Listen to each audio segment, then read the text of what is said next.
The scream came just before dusk, high and sharp as a hawk's cry, cutting across the hush of settling dust and dying light. He was oiling the hinges of the barn door, same as every evening, same time, same rhythm, when the wind carried it in. Not an animal, not some rowdy drunk from down the creek. No, this was fear wearing a woman's throat. He froze mid-motion, rags soaked with oil, heart knocking once against his ribs like a startled colt.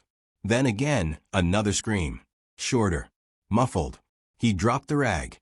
The Winchester was leaning against the doorframe, faithful as a dog, and he grabbed it without thinking, saddle still on the post from that morning's ride. He didn't stop to change his shirt, didn't even wash the grease off his hands. Just swung into the saddle and spurred toward the sound, hooves punching divots into the dry earth. The valley dipped before rising toward the pines, where a lonely cabin sat like a splinter in God's palm. He'd seen it only once months ago, roof sagging, no smoke from a chimney, a broken fence too proud to ask for help. Folks said a widow lived there now, took over after her husband died wrong. He didn't ask what wrong meant. Folks didn't like giving clean answers when dirty ones kept them warm.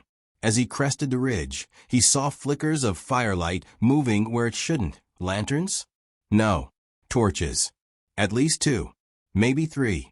Shadows darting past broken shutters, a shriek, a crash of wood. He kicked his horse hard. When he reached the clearing, he didn't call out. He just dismounted, silent as shadow, and crouched behind a pile of split logs. Through a busted window, he saw movement, 2 men, rough-clothed, rifling through cabinets. One had a pistol tucked into his belt. The other had a knife and a grin that soured his face. And then, her. She lunged from aside, swinging what looked like a fire poker, caught one man hard in the shoulder.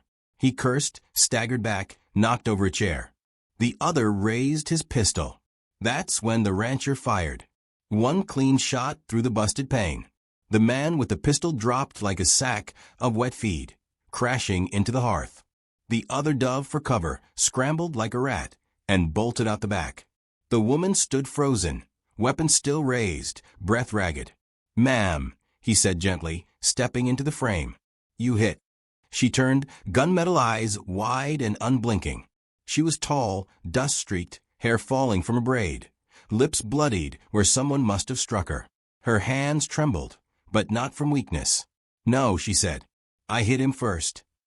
Behind them, the fire crackled. Outside, wind shifted the trees. She lowered the poker, then her knees gave out, and she slumped against the wall like breath leaving a body. He moved slow, setting the rifle down, hands up in plain sight. "Let's get you off the floor." "I'm fine," she whispered, though her face said otherwise. "Just need a minute." He didn't argue, just fetched the nearest chair and helped her into it. Her fingers were icy. "Name's Elijah," he said, glancing around. "You got any more of 'em hiding?" 3 total. One's dead. One ran. The last, she hesitated, then pointed toward the root cellar. "I locked him in." His brow lifted. "Well, guess that's one way to store vermin." She huffed something close to a laugh, and for a second it softened her. He searched the rest of the cabin while she sat there, watching like a woman too used to being on her own. No more attackers. Just wreckage, broken dishes, blood on the hearth, cracked window, the musty smell of desperation. When he returned, she was gathering spilled beans from the floor, hands moving automatically. "You don't have to." "I do," she said, not unkindly. "It'll spoil if I don't." So he didn't stop her. Later, he built a fire while she boiled water. Her hands were steadier now. She cut onions with mechanical grace, lit by firelight that gilded the bruises on her face. He found a clean cloth, offered it to her. "I've got lard and herbs back at my place," he offered. "For that cut." "I've had worse," she said. "Besides, I still got stew to make." He blinked. "Ma'am, you were near shot an hour ago, and we still need to eat." She didn't look up. "You saved my life. Least I can do is feed you." He didn't argue. Something about her voice told him it wasn't pride or stubbornness. It was survival, shaped into duty. As the stew simmered, the quiet grew companionable. Crickets returned. Fire crackled. Somewhere out back, the locked cellar groaned. reminder of what still waited. He'd tie the man up in the morning, take him into town. But not tonight. Tonight, he'd stay. You live nearby? She asked, stirring. Other side of the ridge. Family. No, he sipped from a tin cup she handed him. Used to be. She didn't press. Just nodded and handed him a chipped bowl. He didn't ask her for her name. Not yet. They ate in silence. Good stew. Earthy, with a slow heat. When he complimented her, she shrugged. It's the beans. They do most of the work. Afterward, he offered to mend the front door, and she let him. Worked together in the dark, his hands steady with nails, hers holding the lamp. She didn't flinch when their fingers touched. Didn't smile either. Once the cabin was as sealed as it could be, he built her a bedroll by the hearth, but she shook her head. Not tonight, she said. I'll sit here. Gun loaded. Just in case. He watched her a moment. The way she sat straight backed in the chair, shotgun across her lap, like a lullaby. You don't have to carry it all alone. Her lips twitched. You think it's heavy? He didn't answer. Just sat beside her, close but not too close. Fire warming his knees. The cabin smelled of smoke and stew and pine, like a place that used to be alive. You're not what I expected, she said finally. Neither are you. She turned toward him, candlelight softening her bruised cheek. And what is it you expect when you hear a woman scream? He hesitated. Something smaller. Something broken. Well. Her voice dropped low and dry. I am broken. Just not the kind you can see. And just like that, something passed between them. Not warmth. Not yet. But recognition. Two people who'd fought battles that left no banners behind. She dozed off not long after. He watched her chin drop, hands still gripping the gun. He took it gently, set it nearby, then fetched an old quilt from a shelf. Tucked it around her shoulders like he might have done for someone else, once upon a time. Then he sat there a while longer, boots off, eyes fixed on a flame. Outside, the night deepened. Wind pressed against the cabin like a breath trying to remember a song. The danger had passed, for now. But morning would come, and with it questions. Men didn't ride out into hills with torches for nothing. And women like her didn't hide out alone unless they had reason. Still, tonight there was peace. Hard-earned and fleeting, but real. He leaned back against the wall, the stew warm in his belly, the fire soft on his face. She stirred once, murmured something half-sleeping. Don't go. I won't, he said, though she might not have heard. The fire sighed. The stars blinked through the broken shutter. And in that tiny cabin on the edge of nowhere, two lives that had run from things found themselves paused, side by side, breathing the same quiet air. Whatever tomorrow brought, they'd met it together. Maybe not as strangers. Not anymore. The rooster crowed from somewhere out in the trees, though neither of them owned one. Morning sifted through the broken shutter, pale and chilled. The rancher woke first, already upright, boots laced, hair damp from washing with well water that bit like snowmelt. She was still curled by the hearth, half tangled in the quilt he'd given her, breathing slow, as if she hadn't slept deeply in years. He didn't wake her. Just stepped outside, left the door cracked so the smell of coffee might coax her back to the world gently. The cabin was quiet now, as if the previous night had been a fever dream. But the bloodstain in the hearth and the busted table leg said otherwise. The man in the root cellar hadn't made a sound. He'd deal with that soon enough. By the time he brought in kindling and stoked the fire, she was awake, sitting upright with the quilt wrapped around her shoulders like armor. Her eyes were sharp, and he could tell she'd been awake longer than he thought. Watching, listening, measuring. He handed her the tin cup of coffee, not too hot. She took it, nodded once. No thank you. No small talk.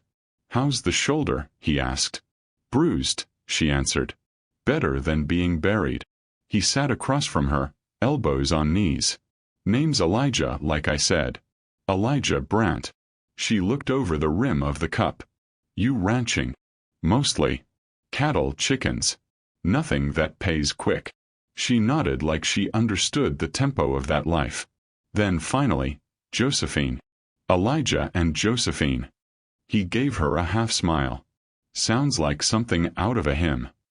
She didn't smile back, not quite. But she didn't bristle either. After breakfast, she insisted on helping clear the mess. The window was patched with nailed slats of firewood. The broken table leg was lashed with rope and a splint of hickory. She cleaned the hearth with quiet intensity, as though scrubbing soot might erase what happened. He offered again to take her into town. Again she refused. "I'm not looking to be found," she said simply. "Not yet." "You think they'll come back?" She nodded. "Or send others." He studied her then. Dirt on her face, dried blood by her temple, skirt torn. But her spine was straight, her eyes unwavering. She didn't seem like a woman hiding from scandal or shame. She seemed like someone with something worth defending. "I got room at my place," he offered carefully. "A bed, proper food. No strings." Her mouth twitched, but she didn't mock the offer. "I'm not yours to shelter." "Didn't say you were. But even hawks need rest." She paused, set the kettle on the iron hook. "How many men you think would have left me last night?" "I reckon most wouldn't have come at all." That got the ghost of a smile from her. A twitch at the corner of her mouth, quickly buried. They spent the day working side by side. No talk of what came next. Just chores. Hauling water, sweeping glass, checking the livestock pens. She'd kept goats, a few hens, 2 mules, all skittish but alive. He watched her work, how her hands were sure, how she checked the hinges on the feed shed like she'd built them herself. At midday, she climbed onto the roof to fix a slip shingle. He handed her nails in silence, admiring the way she crouched barefoot with no fear of falling. "Your husband teach you all that?" he asked. She didn't look at him. "No. I learned it when he didn't show up." The sentence landed heavy, but she didn't explain. He didn't press. Instead, he told her he'd go fetch supplies from his place. Come back by dusk. She only nodded. By the time he returned, saddle weighed down with preserves and medicine and a tin of bullets, she'd patched a quilt from what remained of a ruined dress and strips from a man's flannel shirt. The colors clashed, sunset orange and coal black, but the stitches were tight. It was laid across the rocking chair like an offering. "I don't make stew as well as you," he said, setting a jar on the table. "But I've got peach preserves." "Quilt's yours," she replied, not looking up. "For the firewood. And the window." He touched the edge of the fabric, ran a thumb along a row of tight, neat stitches. "You always pay debts this quick?" "I try not to owe anybody anything." That night, after supper, they sat on the porch in silence. The wind had teeth, but neither of them moved. He offered her his coat, she declined it with a glance. Instead, she pulled the quilt over her lap. He lit his pipe and asked, "What's the real reason you won't leave?" She didn't answer for a long time. Then, "This land was his," she said finally. "All of it. 700 acres, barns, creek, title deeds." "He died and left it to you." "No. He didn't leave it. He died. And the land stayed." He nodded slowly. "But someone else wants it." She looked at him, firelight catching the edge of her profile like cut amber. "His family. They don't think it belongs to me." I disagreed. "So I packed what I could, left the main house, came here." "You're telling me," Elijah said, voice low. "You're that Josephine." She tensed. "Cartwright," he said. "Richest spread west of the Pecos. Your husband had hands in every bank and every railvote." "He had hands on a lot of things," she said. "Didn't always ask first." That silenced him.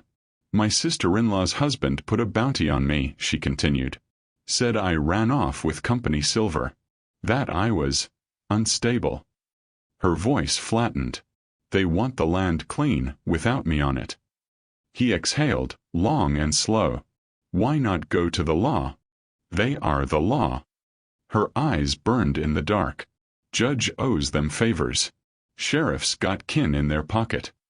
He said nothing, just leaned forward, elbows on knees. "I didn't plan on staying here long," she said. "Figured I'd hide a while, maybe make it to Colorado. But, she looked out across the trees. "Every morning I hear the same frog croaking by the well. Same hawk circles above. Same creek hums below. It's the first place I've felt like myself in years. Elijah let that settle. You could fight them, he said. Get witnesses. Make noise. She turned to him. I've fought already. I just want peace. He nodded once. Then I'll help you keep it. She looked at him hard. That's simple. He shrugged. You feed me stew, patch my quilt, keep the goats alive. It's enough. And it was. They sat in silence again. Stars above like scattered salt. The air turned colder, but she stayed. The quilt over her knees. A ghost of quiet on her face. The cabin behind them still bore scars. Broken chair, blood-dark stain, the cellar with a prisoner below. But here on the porch, with wind brushing the pine and 2 warm bowls resting empty beside them, something had shifted. He didn't ask her to leave again. And she didn't tell him to go. By the time the last ember dimmed, he'd made a decision without knowing when it happened. He'd stand between her and whatever came next. Because this wasn't just land. This was hers. And now it was his too. The wind changed first, sharp and sour, like metal pulled from dirt. Elijah tasted it on the morning air before the sun was fully up, before the coffee boiled, before Josephine even stirred. He stood by the goat pen, boots damp with dew, hat tilted low, eyes scanning the ridge beyond the creek. Tracks faint, but fresh. A horse not his own. He crouched beside the fence post, fingers brushing the print, its edges still clean. Whoever rode in came after the rain and didn't linger. A scout, maybe. A warning. He fed the animals slower that morning, quiet with thought. When he came back inside, Josephine was already pulling fresh water from the well, sleeves rolled, her braid dark against her back. She glanced at him, reading his silence. "What is it?" she asked. He set the pail down gently. "Someone's been watching." Her face didn't move, but her hands tightened around the rope. How close? Close enough. She turned without a word, walked inside and retrieved her shotgun. Her movements were smooth now, lived in. She checked the chamber, loaded shells with a rhythm that said she'd done it many times before. They didn't speak of fear. They never had. But they both moved through the day like people who'd lit lanterns against a storm. That evening, he sharpened the axe while she swept the porch. Their eyes met more often. Small glances. Silent questions. The wind never settled.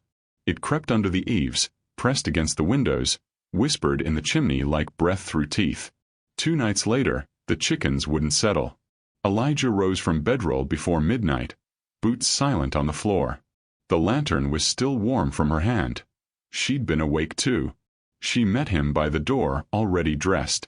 "Left side of the coop," he whispered. The latch was undone. They moved without sound, rifles ready. The moon cast long shadows across the yard. A branch snapped near the shed. Then silence. Then movement. A man stood beyond the edge of the garden, still as a scarecrow, face half-shadowed by a wide hat. He didn't flinch when Elijah stepped forward. Gun raised. "This is private land," Elijah said, voice low. "Turn around." The man tipped his head slightly, as if considering. Then he stepped backward into the brush and disappeared. Josephine came beside him, gun steady. "You know him?" Elijah asked. "No," she said. But her voice had roughened. "But I know what he's here for." The next morning, Elijah rode into town. It wasn't a thing he wanted to do, but some ghosts didn't stay gone. He stopped at the general store, bought supplies he didn't need, extra flour, spare nails, another lantern, and watched the way folks looked at him. A man at the rail station asked where he'd been keeping himself. "Just out west," Elijah said. "Land's quiet out there." "Quiet don't last," the man muttered. "Not with Cartwright blood in the water." He said nothing, paid for his goods, and rode back as the sun fell behind the hills. The name Cartwright still stirred dust in this town. Stirred it deep. When he returned, he found Josephine hammering new planks over the root cellar. "Figured it was time," she said, not looking up. "That man inside, he's gone." He blinked. "Gone?" She nodded. "Slipped his bonds last night."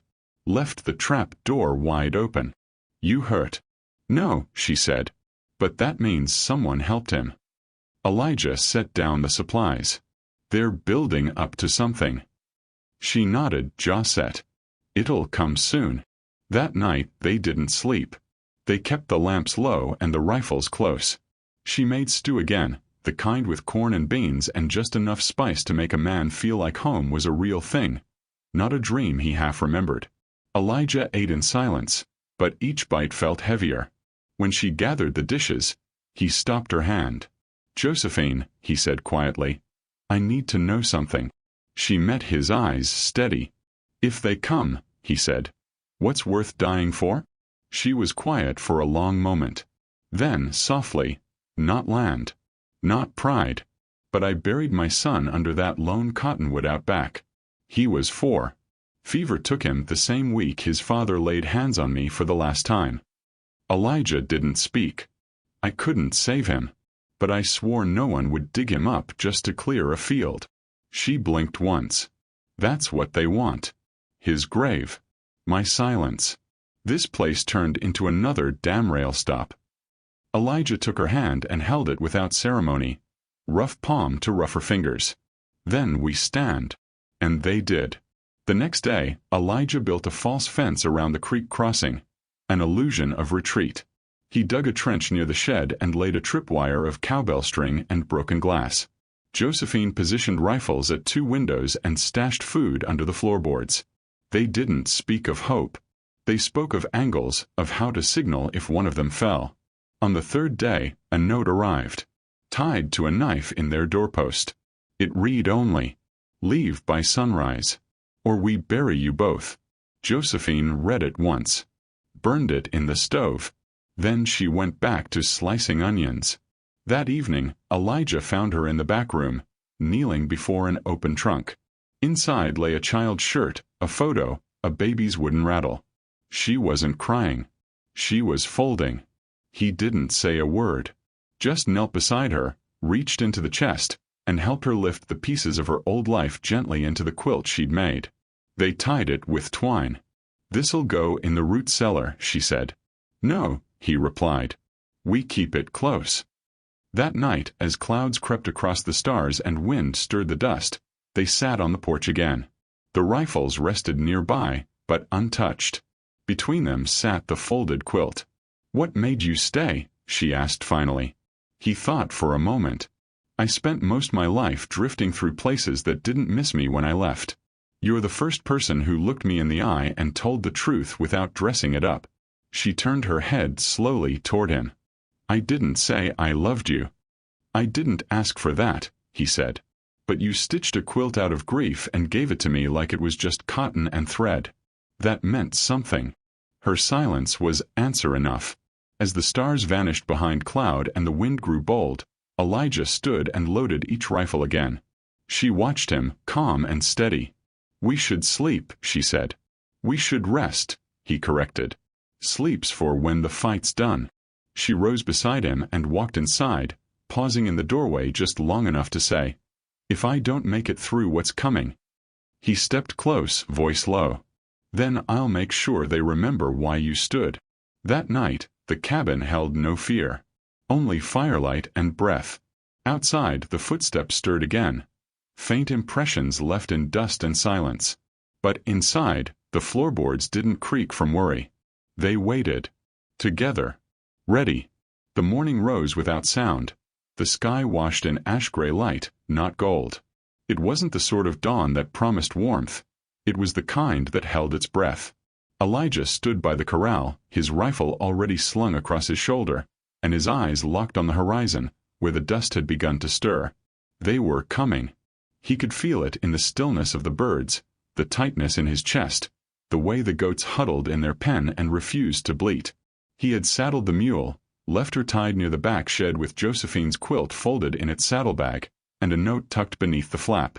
It said only one thing. "If I fall, ride east."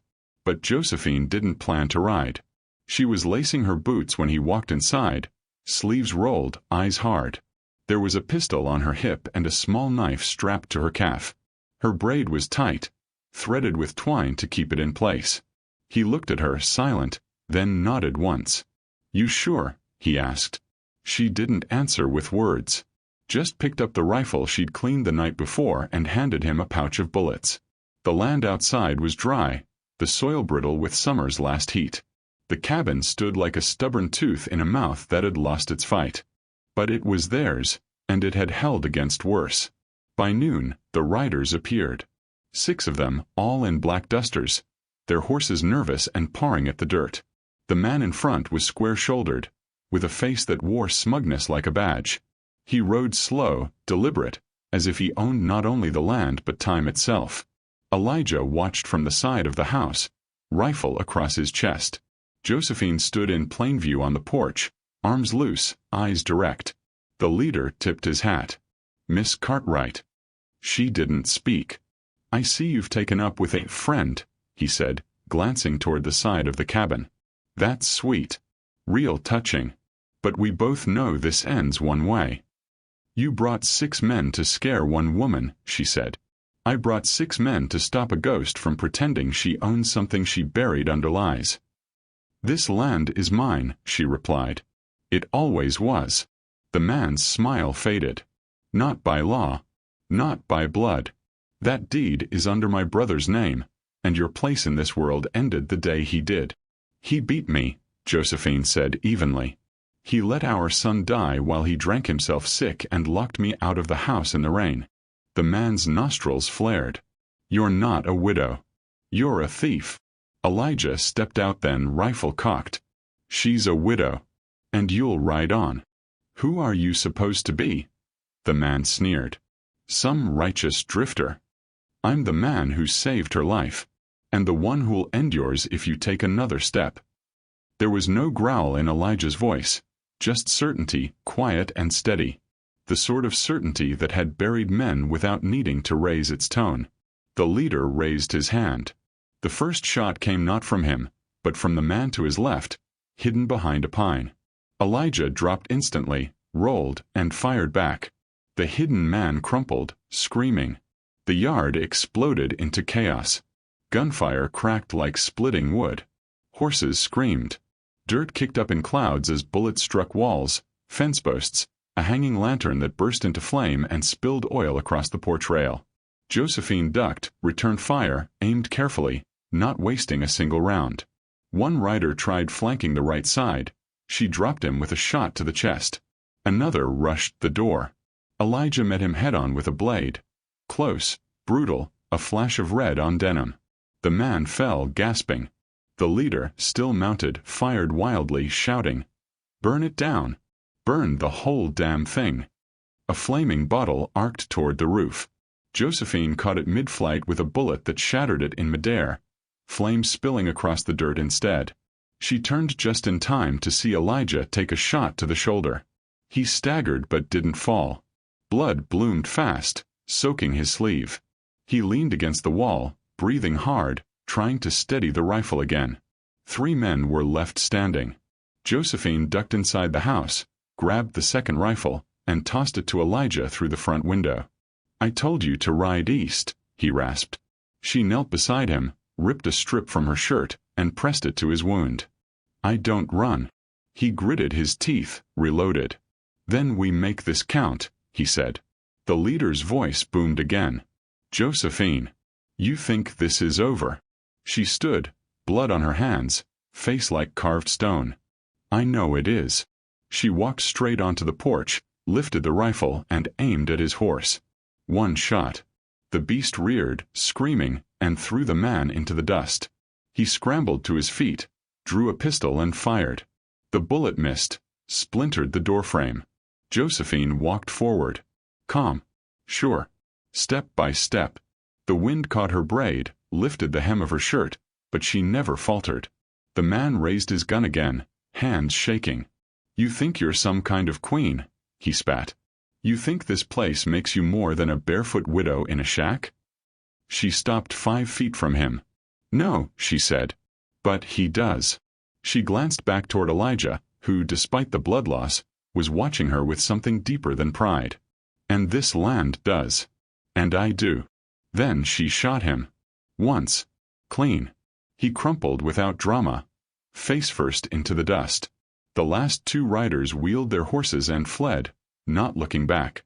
Silence rolled in, slow and wide, like a storm giving up its teeth.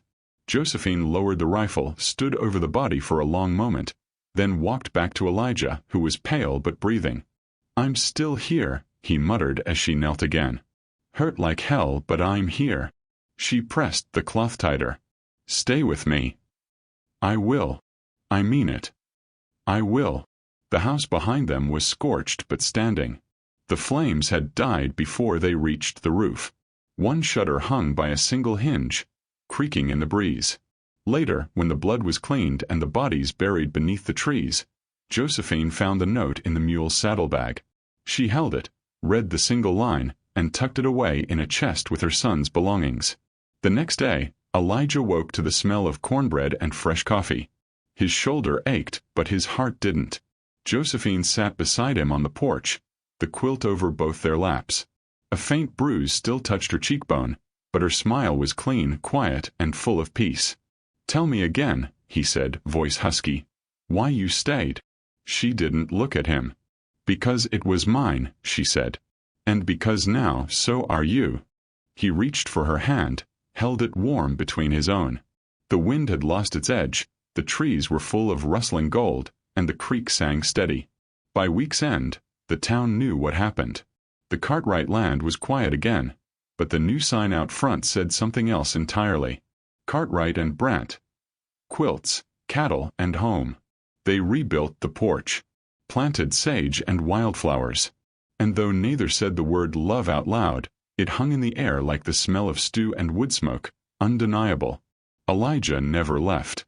He had found a place where his silence was understood, where his scars weren't strange.